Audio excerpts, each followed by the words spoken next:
Hey, Jeff LeBard here, winemaker at the Gainey Vineyard. I'm here today with two wines for the White Wine Club for your November shipment. The first of those two wines is the 2019 Estate Sauvignon Blanc.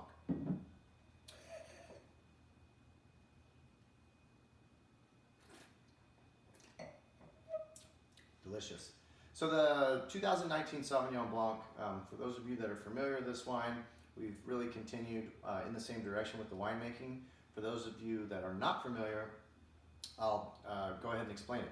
So Sauvignon Blanc in the San Ynez Valley, so this is grown on our warm San Ynez vineyard at the home ranch, as we call it. And it produces Sauvignon Blanc that is just so physiologically perfect that there's really not much that's needed. We kind of get the grapes in, we look at the chemistry, we taste the juice, we're like, it's perfect, let's ferment it. Okay, sounds good.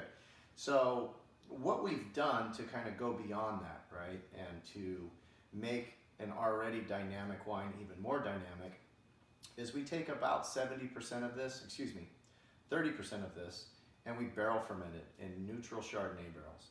So I feel like I gotta be careful here, because anytime I say barrel, people think oak. But let me explain.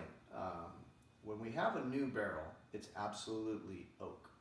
We actually consider it a new barrel the first year we use it, and we consider it half of a new barrel the second time we use it. Anything beyond that is just considered a neutral aging vessel. So a lot of times you'll hear me say in these videos, 25% new French oak, 75%.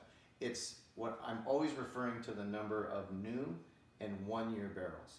The balance of those is always neutral. So this is only neutral barrels. So I don't want you to smell and taste this and go, I don't see what he's talking about. There's no oak in this. You're right, there's no oak in this. However, what we are able to do by putting this in neutral oak barrels is we are able to keep it in contact with the lees and stir it. So if you've heard this term, stir lees before, when you stir the lees in white wine fermented barrels, you end up creating a lot more kind of density and depth to the wine. And then as well, we ferment this in barrels, so you get a little bit warmer fermentation temperatures. So again, that kind of lends itself to a little bit more of a textural component and less of an aromatic component. Now remember, I said earlier we do about 30% of this in barrel and the 70% still in tank. Well, the reason we're doing the 70% in tank is because that still is that tank ferment. It's a colder ferment. It retains those ester forming aromas. So you have this really nice lift in the wine. When you smell and taste it, you're going to notice all of the same notes you've always noticed in our beautiful Sauvignon Blanc.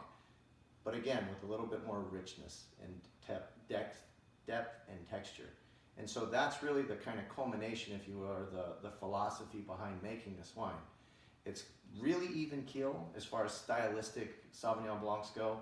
This isn't a super herbal or a super kind of over the top tropical wine.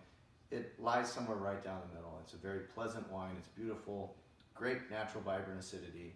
The 2019 Estate Sauvignon Blanc. Cheers.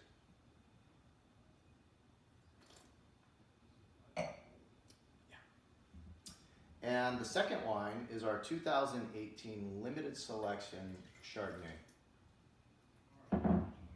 So Chardonnay, first things first, gotta give it a smell and taste. The 2018 limited selection Chardonnay comes both from our Evans Ranch and our Rancho Esperanza vineyards in the Santa Rita Hills appellation.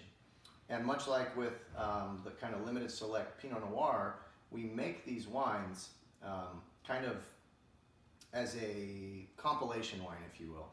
So we're using predominantly Evans Ranch wines with a bit of Esperanza wines in them. And the reason for that is we have vastly different styles. We have different clones, but we also have different styles that naturally exist from being in different soil types, different climate. Believe it or not, it's one of the smallest appellations in North America, but it's a very diverse range. So we have different microclimates out there and different topography. Evans Ranch is very steep and narrow, whereas Esperanza is a little bit more kind of like rolling sand dunes. So the wine that we're creating here is a wine that has, again, this is almost a completed malolactic wine.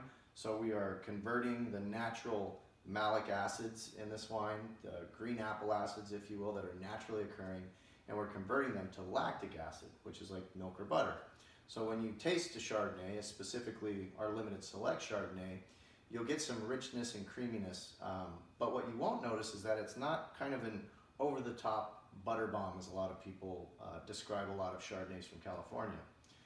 This Chardonnay is not 100% completed through that process, and the reason for that is we are looking for some richness, some depth, some texture, but we have such beautiful natural malic acids that come in from the Santa Rita Hills appellation that we like to retain some of that so that it kind of keeps the wine running along the palate seamlessly and kind of more linear than just being this kind of big rich blob in your mouth. And that's really the secret behind crafting and sculpting this wine.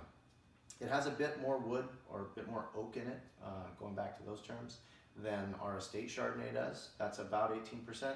This is still, in the world of Chardonnay, considered to be very light-handed. We're at about a third, so we're kind of balanced between 32 and 35% in any given vintage. So when you're tasting this along with me, hopefully while you're watching this video, I think you'll appreciate and recognize that although there is some nice brown spice in the wine, both aromatically, texturally, it's not the driving force behind the wine. It is what the driving force behind the wine is the same thing that's the driving force behind all of our wines. It's the raw ingredients.